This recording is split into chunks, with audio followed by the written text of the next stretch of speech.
Good afternoon students, welcome to SRS IAS and law academy. आज की जो हमारी क्लास होगी पॉलिटी की, उसमें हम जो है आर्टिकल 14 जो है उसको डिस्कस करेंगे। अब से पिछली क्लास में हमने जो है स्टेट की डेफिनेशन मैंने आपको बता दी है कि 12 आर्टिकल में स्टेट की डेफिनेशन बताई गई है। 13 आर्टिकल जो है वो हमें बताता है कि अगर कोई भी राइट हमारा जो है उसको जो है इन्फ्रिंज करने की कोशिश की जा रही है, उसको एब्रिज करने की कोशिश की जा रही है, कोई भी हमारा जो फंडामेंटल राइट जो है अगर उसको क्या कहते हैं उसके अगेंस्ट अगर कोई भी लॉ या फिर राइट जो है वो बनाया जाता है तो उसे जो है नल एंड वॉइड जो है वो घोषित कर दिया जाएगा। और वो किस तरीके से होगा वो हमने आर्टिकल 13 में देखा। आज से हमारे जो है जो मेन हमारे फंडामेंटल राइट्स जो है वो स्टार्ट हो जाते हैं, जिसकी जो क्या कहते हैं बेसिक क्लासिफिकेशन जो है फंडामेंटल राइट की वो आर्टिकल 14 से स्टार्ट होती है। तो आज से हमारा आर्टिकल 14 जो कि राइट टू इक्वालिटी जो होता है उसमें हम जो है आज की क्लास में हम कवर करेंगे। तो आर्टिकल 14 जो होता है उसके बारे में लिख लो। आर्टिकल 14 कहता है कि, लिख लो, नोट डाउन कर लो इसको, state shall not deny any individual, इसको कोट्स में लिख लेना और अंडरलाइन कर लेना, any individual, equality before law and equal protection of law. ठीक है, तो ये इक्वालिटी बिफोर लॉ और इक्वल प्रोटेक्शन ऑफ लॉ जो है ये क्या होता है, इसके बारे में जो है इतना समझ जाओगे तो आपको आर्टिकल 14 जो है वो अच्छे से समझ में आ जाएगा। ठीक है, तो सबसे पहली टर्म है, एक टर्म है आपकी इक्वालिटी, एक है सबसे पहले आपकी इक्वालिटी बिफोर लॉ, दूसरी है आपकी equal protection of law.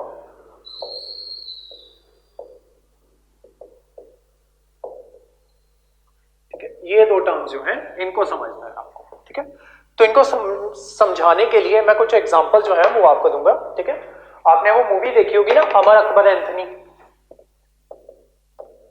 Amar Akbar Anthony,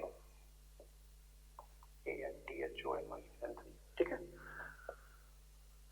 रेखा और प्राण के 3 बच्चे होते हैं इस मूवी में, अमर अकबर एंथनी। ठीक है, अमर आई थिंक डॉक्टर होता है। ठीक है, तो हम हाइपोथेटिकली मान के चलते हैं कि रेखा और प्राण जो है इनके 3 बच्चे हैं। ठीक है, अमर, अकबर और एंथनी। अमर क्या करता है, अमर बचपन से 90% मार्क्स जो है वो लेके आता है। ठीक है, अकबर जो है इसके जो है एवरेज मार्क्स जो है वो रहते हैं 18%, और एंथनी क्योंकि शराबी होता है तो उसके मार्क्स हम मान लेते हैं कि उसके मार्क्स रहते हैं एवरेज 50%। ठीक है, तो ये तीनों क्या कहते हैं कि ये तीनों कहते हैं कि हमें जो है, बड़ा भाई कहता है, अमर कहता है कि मुझे जो है यूपीएससी की प्रिपरेशन करनी है, तो प्राण इसको कहता है कि तू ऐसे कर, तू एनसीईआरटीज पढ़ ले। ठीक है, अकबर कहता है कि जो बड़ा भाई करेगा मुझे भी वही करना है। ठीक है, तो इसको कहा जाता है कि हाँ तेरे थोड़े से मार्क्स जो है वो थोड़े से कम थे, तो तू क्या कर, तू एनसीईआरटीज कवर कर ले, साथ में तू टेस्ट सीरीज लगा ले।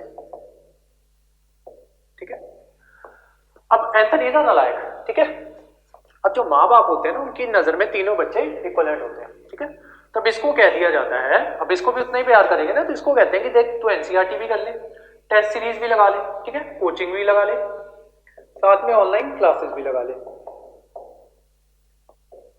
ठीक है, अब यहाँ पे इक्वल बिफोर लॉ और इक्वल प्रोटेक्शन ऑफ लॉ का मतलब जो है वो इस तरीके से समझो कि इनके 3 बच्चे थे। ठीक है, और ये तीनों को प्यार जो है वो इक्वल करते हैं। ठीक है, तो इक्वालिटी बिफोर लॉ का मतलब क्या होता है कि कंट्री की नजर में, स्टेट की नजर में उसके इंडिविजुअल्स जो होंगे ना वो इक्वल होंगे। ठीक है, जो राइट्स इसको दिए जाएंगे सेम राइट जो है वो उसको दिए जाएंगे। ठीक है, सेम राइट इसको दिए जाएंगे। ठीक है, तो ये कंसेप्ट आता है आपका इक्वालिटी बिफोर लॉ का। इक्वल प्रोटेक्शन ऑफ लॉ का मतलब क्या है कि अब इनकी जो कंडीशंस है ना वो सेम नहीं है। क्यों, अमर जो है वो इंटेलिजेंट है, ऑलरेडी ज्यादा मार्क्स लेके आ रहा है, तो उसको कहते हैं कि तू सिर्फ एनसीईआरटी पढ़ ले। अकबर क्या कहता है, उसके मार्क्स थोड़े से कम है, उसको कहते हैं कि तू एनसीईआरटी भी कर ले, साथ में टेस्ट सीरीज भी ले ले। एंथनी जो है वो और ज्यादा वीक है, उसको कह दिया जाता है कि तू एनसीईआरटी भी कर, टेस्ट सीरीज भी ले, कोचिंग भी ले और ऑनलाइन क्लासेस जो है वो भी ले। ठीक है, तो ये जो है इनकी इनके सर्कमस्टांसेस जो हैं उनके बेसिस पे इनको थोड़ा सा जो है इनकी क्लासिफिकेशन जो है वो कर दी गई है, उस चीज को कहते हैं इक्वल प्रोटेक्शन ऑफ लॉ। ठीक है, ये हो गया आपका पहला एग्जांपल। अगर इससे इतना क्लियर नहीं समझ में आता आपको तो इसको इस तरीके से लो। ठीक है, कि मान लो भाई जो है वो क्या करता है, वो एक हिरन को मार देता है। ठीक है, ब्लैक हिरन को। ठीक है, और बाबा क्या करता है, बाबा क्या करता है अपने घर पे AK-47 जो है वो रखता है। ठीक है, अब इसका मतलब ये नहीं है कि भाई अगर जो है ब्लैक हिरन को मारेगा तो इसको कुछ नहीं किया जाएगा। क्यों? क्योंकि ये अमीर है या इसकी जो फेम है वो काफी ज्यादा है। सेम गोज फॉर बाबा। ठीक है, ये रिच है और इसकी फेम है। ठीक है, तो ये जो होंगे दोनों जो होंगे कानून की नजर में बराबर होंगे। इसको सजा मिलेगी, क्यों? क्योंकि इसने जो है क्राइम कमिट किया है। इसको भी सजा मिलेगी क्योंकि इसने जो है वो क्राइम कमिट किया है। अगर सेम क्राइम कोई ऑटो वाला वो कमिट करता तो उसको भी जो है बराबर की सजा दी जाती। लेकिन जरूरी नहीं है कि जितनी सजा काले हिरन को मारने की दी जाए उतनी ही सजा AK-47 रखने को दी जाएगी। ठीक है, अब सजा सबको मिलेगी, मतलब इक्वालिटी बिफोर लॉ, कि लॉ की नजर में, कानून की नजर में सब बराबर है। लेकिन इक्वल प्रोटेक्शन ऑफ लॉ का मतलब क्या है कि काले हिरन को मारने की सजा जो है वो कुछ और होगी, AK-47 रखने की सजा कुछ और होगी।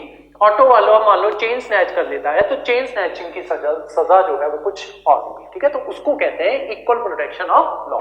ठीक है, कि तीनों ने क्राइम कमिट किया है तो उसकी सजा जो है वो मिलेगी। ठीक है, सजा मिलेगी मतलब इक्वालिटी बिफोर लॉ, लॉ की नजर में वो तीनों मुजरिम है। ठीक है, लेकिन उनकी सजा जो है वो सेम नहीं होगी। सजा उनके सर्कमस्टांसेस जो है वो डिफाइन करेंगे कि उन्होंने कौन सा जुर्म किया है और उस जुर्म की सजा जो है वो कितनी होनी चाहिए। वो सजा का जो प्रावधान है कि किस तरीके से उनको सजा दी जानी है वो डिसाइड करेगा इक्वल प्रोटेक्शन ऑफ लॉ। ठीक है, कि अब दोनों को काला हिरन मारने की सजा, AK-47 रखने की सजा, किसी को किल कर देने की सजा वो इक्वल नहीं हो सकती। वो जो है आपने जो क्राइम जो है कमिट करोगे उसके ऊपर जो है वो सजा जो है निर्धारित होगी। ठीक है, एक एग्जांपल और लेके चलते हैं। मान लो ठोको ताली फिलहाल है जेल में। ठीक है, तो ठोको ताली ने क्या किया, एक ओल्ड पर्सन जो है, ठीक है, उसने एक्सीडेंटली उसको मार दिया। ठीक है, सेम जो है क्या कहते हैं, शूप पीने वाला पर्सन भी वो फिलहाल जेल में था। आई थिंक आ गया वो बाहर। ठीक है, ये बंदा भी जेल में था। ठीक है, तो इनके अगेंस्ट जो है वो क्राइम जो है वो प्रूफ हो गया था, तो इस वजह से ये लोग जो थे वो जेल में थे। अब क्राइम जो है वो दोनों ने कमिट किया। ठीक है, तो दोनों जो है वो जेल में है। ठीक है, तो ये हो गया आपका इक्वल प्रोटेक्शन ऑफ लॉ। लेकिन दोनों का जो क्राइम था वो इक्वल नहीं था। ठीक है, उसने कुछ और क्राइम कमिट किया था, इसने कुछ और क्राइम कमिट किया था। ठीक है, तो दोनों का क्राइम जो था वो इक्वल नहीं था, दोनों के क्राइम के सर्कमस्टांसेस जो थे वो अलग थे। इसी वजह से उनको जो है इक्वल सजा नहीं मिल सकती। ठीक है, तो उसको कहा जाएगा इक्वल प्रोटेक्शन ऑफ लॉ, कि सबको जो है लॉ के अंदर प्रोटेक्ट किया जाएगा। हाँ, जितनी उसकी सजा जो है निर्धारित होगी उसको उतनी ही सजा दी जाएगी बेस्ड ऑन देयर क्राइम, कि जितना क्या कहते हैं जिस लेवल का उन्होंने क्राइम किया होगा उसी लेवल की जो है उनको सजा दी जाएगी। ये कंसेप्ट होता है आपका इक्वल प्रोटेक्शन ऑफ लॉ का। ठीक है, उसी को कंसेप्ट को दोबारा यहां पे समझ लेते हैं। अब ये जो थे तीनों इनके बेटे थे, एक और प्राण के बेटे थे। ठीक है, अब माँ बाप की नजर में सब बराबर। ठीक है, स्टेट की नजर में उसके इंडिविजुअल सब बराबर है। ठीक है, अब चाहे वो भाई हो, चाहे बाबा हो, या फिर कोई ऑटो चलाने वाला हो, चाहे ठोको ताली हो, चाहे शूप पीने वाला बंदा हो। ठीक है, सब लॉ की नजर में सब समान है। ठीक है, तो लेकिन अब कंसेप्ट है आपका equal protection of law. Equal protection of law का कंसेप्ट क्या कहता है कि आपके सर्कमस्टांसेस वो निर्धारित करेंगे कि स्टेट जो है वो आपको कितनी प्रोटेक्शन देगी या किस तरीके की आपको सजा देगी। ठीक है, सेम कॉन्सेप्ट आता है आपका उसमें, रिजर्वेशन का कॉन्सेप्ट आता है। ठीक है, तो बेसिकली उसमें जो आपको सोशली और एजुकेशनली बैकवर्डनेस होने के ऊपर आगे जो आई थिंक आर्टिकल 15 या 16 आएगा, उसमें हम ये सारी चीजें जो है उसमें विस्तार से है इनको डिस्कस करेंगे।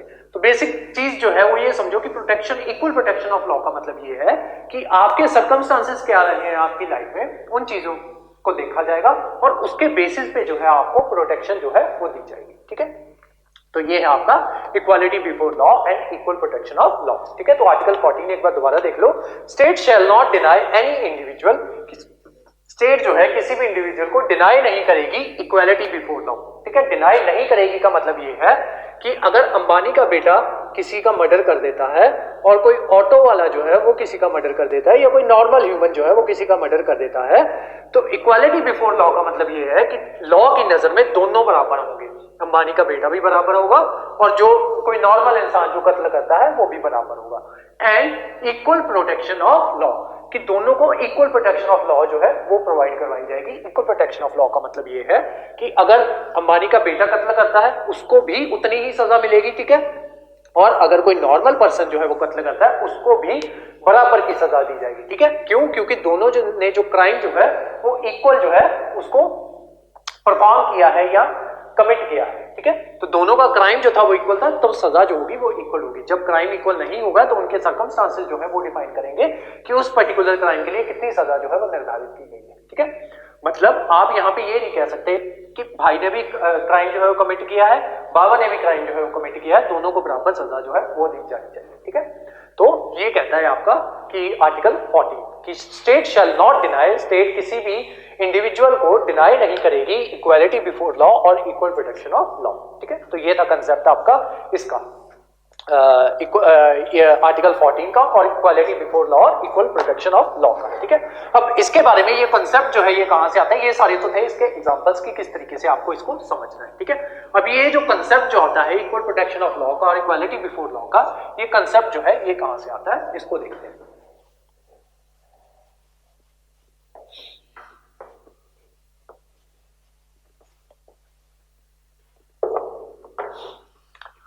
इक्वालिटी बिफोर लॉ का कंसेप्ट जो आता है वो आपका आता है यूके से, ठीक है, ब्रिटेन से आपका ये कॉन्सेप्ट आता है। ब्रिटेन में हाँ, जब मैंने आपको स्लाइड नोट्स जो है वो भेजे थे, आई थिंक सेलिएंट फीचर्स वाले नोट भेजे थे, उसमें एक टेबल जो है वो बना हुआ था, उसमें वेरियस चीजें जो है वो बताई गई थी कि कौन सी चीज हमने कहां से अडॉप्ट की है, ठीक है, हमारे कॉन्स्टिट्यूशन में। तो उसमें आपने देखा होगा कि रूल ऑफ लॉ जो है वो हमने यूके कॉन्स्टिट्यूशन, यूके से जो है वो हमने बोरो किया है रूल ऑफ लॉ, ठीक है। तो ये इक्वालिटी बिफोर लॉ जो है, ये रूल ऑफ लॉ जो है इसी की बात करता है। असल में ये जो रूल ऑफ लॉ जो है ये कंसेप्ट था एवी डाइसी का, ठीक है, एवी डाइसी का कंसेप्ट है ये, एवी DICEY, एवी डाइसी का कंसेप्ट है रूल ऑफ लॉ का। रूल ऑफ लॉ का कंसेप्ट क्या कहता है कि कानून की नजर में जो है वो सब बराबर होंगे, और ये एक और बात करता है लेक्स सुप्रीमस की। लेक्स सुप्रीमस, लेक्स सुप्रीमस का मतलब क्या होता है कि जो लॉ होगा वो सुप्रीम होगा, सुप्रीम होगा, ठीक है। इसके ऊपर ये जो एवी डाइसी है इन्होंने 3 प्रिंसिपल जो है वो दिए थे, 3 प्रिंसिपल्स जो है वो दिए थे रूल ऑफ लॉ के ऊपर। और जब इसकी बात करते हैं इक्वल प्रोटेक्शन ऑफ लॉ की, ये बताता हूं अभी 3 प्रिंसिपल, इसकी बात करते हैं, ये कॉन्सेप्ट हमने लिया हुआ है इक्वल प्रोटेक्शन ऑफ लॉ का यूएसए से, ठीक है, यूएसए से हमने ये कॉन्सेप्ट लिया है। इसमें क्या करते हैं, ये इसको पॉजिटिव कॉन्सेप्ट जो है वो कहा जाता है, पॉजिटिव कॉन्सेप्ट ऑफ इक्वालिटी, और इसको जो है नेगेटिव कंसेप्ट ऑफ इक्वालिटी जो है कहा जाता है। क्यों?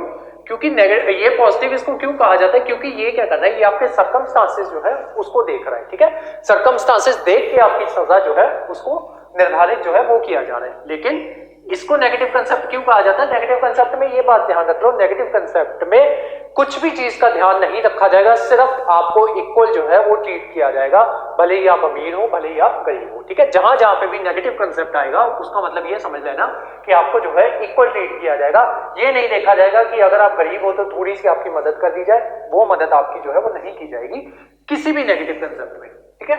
और हर एक पॉजिटिव कंसेप्ट जहां पे आपकी कंडीशंस जो है वो देखी जा रही है, या जहां पे आपको थोड़ी सी रिजर्वेशन देने की बात की जा रही है, या आपके लिए थोड़ा सा अफर्मेटिव एक्शन जो है वो लिया जा रहा है, वो सारे कंसेप्ट जो है वो आपके पॉजिटिव कंसेप्ट आएंगे, ठीक है। पीछे भी हमने किए हैं negative concept of liberty, positive concept of liberty. Positive concept में क्या किया जाता था, सरकार जो है वो इंटरवीन कर रही थी, स्टेट जो थी वो इंटरवीन कर रही थी ताकि जो है आपके ऊपर जो है एक्सप्लॉयटेशन जो है वो ना हो, ठीक है। अदरवाइज बाकी जितने भी हमने नेगेटिव पॉजिटिव वाले कंसेप्ट किए हैं, पॉजिटिव कंसेप्ट में क्या होता है कि आपकी कंडीशंस जो है उनको थोड़ा सा ध्यान में रख लिया जाता है, लेकिन नेगेटिव कंसेप्ट में आपको बराबर जो है वो रखा जाता है, ठीक है। आपके ऊपर मतलब कहीं से भी किसी भी तरीके की दया जो है वो नहीं दिखाई जाती, इसी वजह से उसको नेगेटिव कंसेप्ट जो है वो कहा जाता है, ठीक है। अच्छा, ये पॉजिटिव कंसेप्ट आता है आपका यूएसए का, और क्योंकि इसमें जो है आपके ऊपर जो आपके सर्कमस्टांसेस जो है उनको देखा जाता है।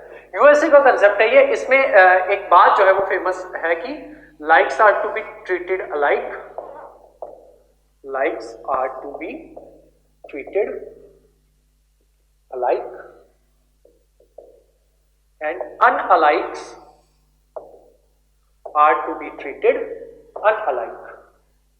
ठीक है, कि जो एक जैसे हैं उनको एक जैसा ट्रीटमेंट दो, जो थोड़े से उनसे अलग है उनको थोड़ा सा अलग ट्रीटमेंट जो है वो दो। ठीक है, अगर मान लो ये बंदा थोड़ी सी रिजर्वेशन जो है वो डिजर्व करता है या उसके सर्कमस्टांसेस जो है वो थोड़े से ऐसे हैं कि इसको थोड़ी सी रिजर्वेशन जो है वो प्रोवाइड करवा देनी चाहिए, तो वो रिजर्वेशन जो है वो थोड़ी सी प्रोवाइड करवाने की बात करता है equal protection of law, USA का concept, positive concept of equality. ठीक है, नेगेटिव कंसेप्ट ऑफ इक्वालिटी में क्या कहता है, वो कहता है कि लॉ जो है वो सुप्रीम है, लॉ के ऊपर जो है वो कोई भी नहीं है। इसके तीन प्रिंसिपल जो है, तीन प्रिंसिपल क्या है, पहला प्रिंसिपल कि a person can only be punished for the crime he has committed, कि पर्सन जो है उसको तभी पनिश किया जा सकता है अगर उसने क्राइम जो है वो कमिट किया हो।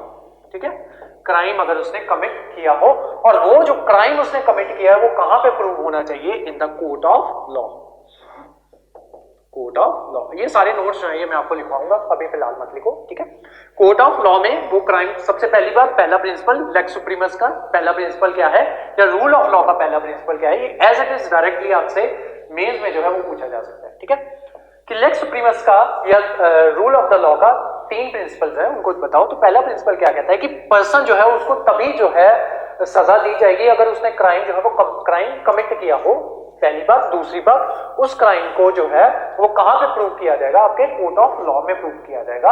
अगर वो कोर्ट ऑफ लॉ में आपका किया हुआ क्राइम जो है प्रूफ हो जाता है, तब आपको जो है उसकी सजा जो है वो दी जाएगी। पहला कंसेप्ट, पहला प्रिंसिपल। दूसरा प्रिंसिपल क्या कहता है, all person are to be treated equal. ठीक है, सभी पर्संस को इक्वल ट्रीट किया जाएगा इररिस्पेक्टिव ऑफ द फैक्ट कि वो कितने अमीर हैं या कितनी फेम ली है उन्होंने, कितनी उनकी एज है, क्या है, हर एक चीज में आपको जो है इक्वल ट्रीट किया जाएगा। हाँ, इररिस्पेक्टिव ऑफ जेंडर भी आपको इक्वल ट्रीट जो है वो किया जाएगा। ठीक है, दूसरा कंसेप्ट है ये। ठीक है, अब इररिस्पेक्टिव ऑफ जेंडर की बात करें तो जो कत्ल की सजा जो है मेल के लिए है एज कंपेयर टू फीमेल को उतनी सजा जो है वो नहीं दी जाती। ठीक है, तो ये जो कंसेप्ट है आपका, मतलब उसके सर्कमस्टांसेस जो है वो देख लिए जाते हैं। ठीक है, तो उस कंसेप्ट में ये आपका इक्वल प्रोटेक्शन ऑफ लॉ की बात आ जाती है। ठीक है, कि आपके सर्कमस्टांसेस जो है वो देखे जा रहे हैं। उसके अलावा हाँ, अगर आप बच्चे हो, ठीक है, तब आपको जुवेनाइल जो है वहां पे भेजा जाता है। तो भले ही आपने क्राइम कमिट किया हो, मान लो आपने कत्ल किया हो, तो जितनी सजा एक मेल को मिलेगी सेम अमाउंट की सजा प्रेग्नेंट फीमेल को नहीं मिलेगी, सेम अमाउंट की सजा जो है एक बच्चे को नहीं मिलेगी इररिस्पेक्टिव ऑफ द फैक्ट उसने कत्ल किया। ठीक है, तो यहाँ पे क्या देखा जा रहा है आपका इक्वल प्रोटेक्शन ऑफ लॉ, कि उसके सर्कमस्टांसेस जो है वो देखे जा रहे हैं कि उसकी एज उतनी नहीं है कि वो मेल्स के साथ रह सके, तो इस वजह से उनको उतनी हार्श ये पनिशमेंट जो है वो नहीं दी जाती। ठीक है, तो सेकंड कंसेप्ट क्या है, all person are to be treated equal. इसका कंसेप्ट क्या कहते हैं, सभी को इक्वल ट्रीट करना है इररिस्पेक्टिव ऑफ एनीथिंग। ठीक है, थर्ड कंसेप्ट क्या है आपका, कि जो इंडियन कंसेप्ट है ना, कि जो लॉ जो है लेक्स सुप्रीमस का कॉन्सेप्ट है कि लॉ जो है वो सुप्रीम होगा। ठीक है, अब लॉ डिफाइन कौन करेगा, अब क्योंकि ये कंसेप्ट है यूके का। ठीक है, यूके में मैंने आपको थोड़े दिन पहले बताया था कि वहां पे कोई भी कॉन्स्टिट्यूशन जो है वो नहीं होता, उनका जो पार्लियामेंट डिसाइड कर देता है वही उनका लॉ बन जाता है। ठीक है,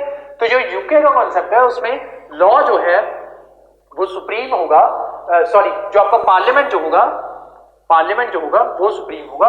लेकिन इंडिया में क्या है, इंडिया का एक रिटन कॉन्स्टिट्यूशन है, तो इंडिया में लॉ बनाने की जो ये जो है पावर जो है, या लॉ को चेक करने की पावर जो है, वो इस तरीके से देखी जाती है कि वो हमारे कॉन्स्टिट्यूशन को के अगेंस्ट जो है वो ना जाए।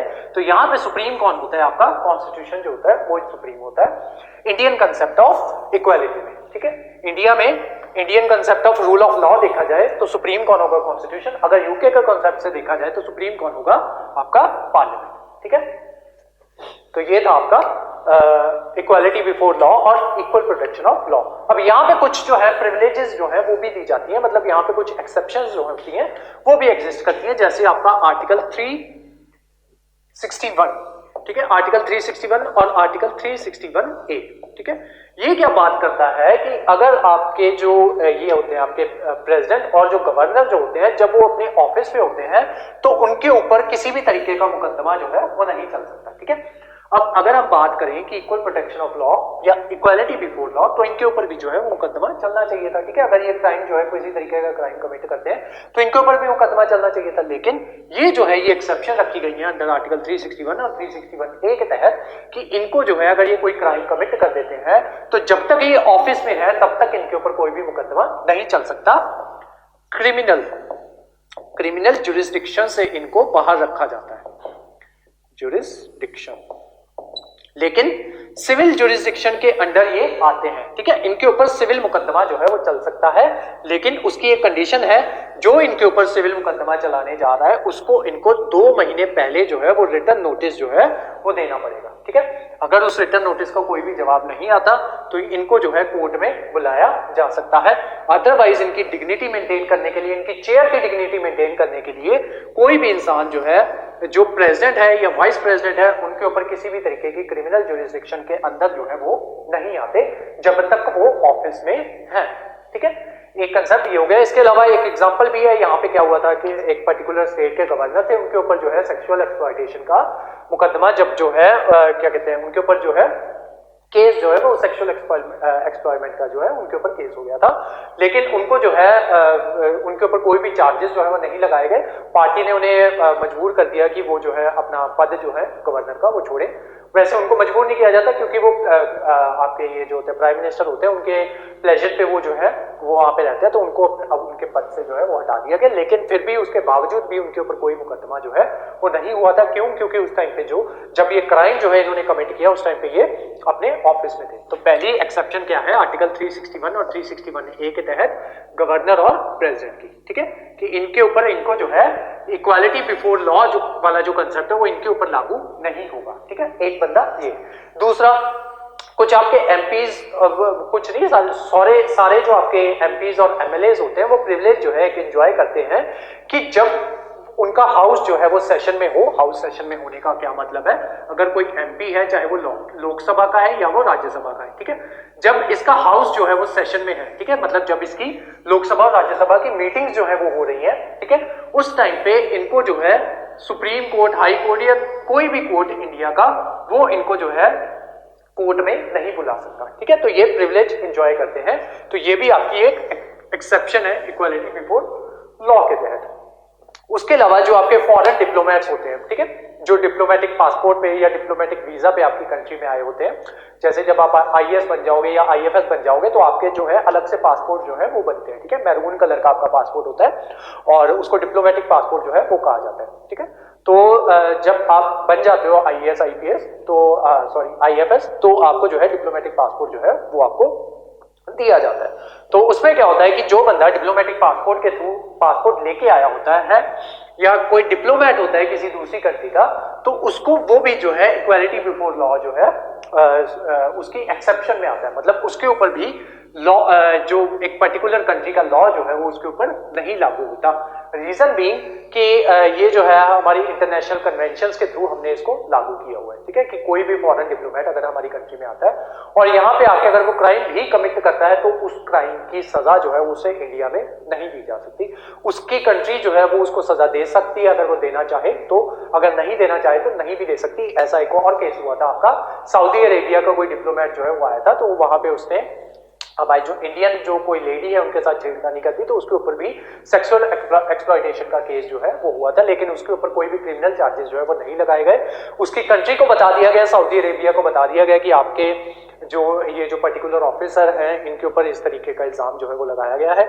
तो उन्होंने उसको वापस बुला लिया और वहां पे जाके उसको सजा दी कि नहीं दी वो बात की बात है, लेकिन हाँ मेन बात जो है वो ये है कि इंडिया में जो है उनके ऊपर कोई भी केस जो है वो नहीं हो सकता, क्योंकि वो लोग जो है डिप्लोमेटिक इम्यूनिटी जो है वो एंजॉय करते हैं। तो वो भी एक्सेप्शन है इक्वालिटी बिफोर लॉ, ठीक है। उसके अलावा प्रेसिडेंट ऑफ इंडिया जो है, क्योंकि उनकी डिग्निटी ये वाला आर्टिकल 361 और 361A के तहत, क्योंकि प्रेसिडेंट ऑफ इंडिया जो है वो हाईएस्ट चेयर होते हैं हमारी कंट्री की, ठीक है। और उसके अलावा वो अकेले ऐसे पर्सन है जो प्रोटेक्टर ऑफ ओथ की जो है ओथ लेते हैं प्रोटेक्टर ऑफ कॉन्स्टिट्यूशन की, वो हमारे कॉन्स्टिट्यूशन के प्रोटेक्टर होते हैं, ठीक है। तो यहाँ पे स्टार मार्क करके अभी एक लाइन लिख लो कि क्योंकि ये जनरली पूछ ली जाती है, ठीक है, और आगे कहीं पे मे भी आपके प्रेसिडेंट में ये कहीं पे आगे जाके मेंशन हो, लेकिन 2 लाइनें जो है वो लिख लो कि president is known as protector of the constitution and judiciary is known as interpreter of the constitution, ठीक है। तो इंटरप्रेटर कौन होगी, वो होगी आपकी जुडिशरी, और प्रोटेक्टर कौन होंगे, वो होंगे आपके प्रेसिडेंट, ठीक है। तो ये क्लास जो थी ये आपकी ये थी आर्टिकल 14 के बारे में। अब इसके बारे में नोट्स बनाते हैं।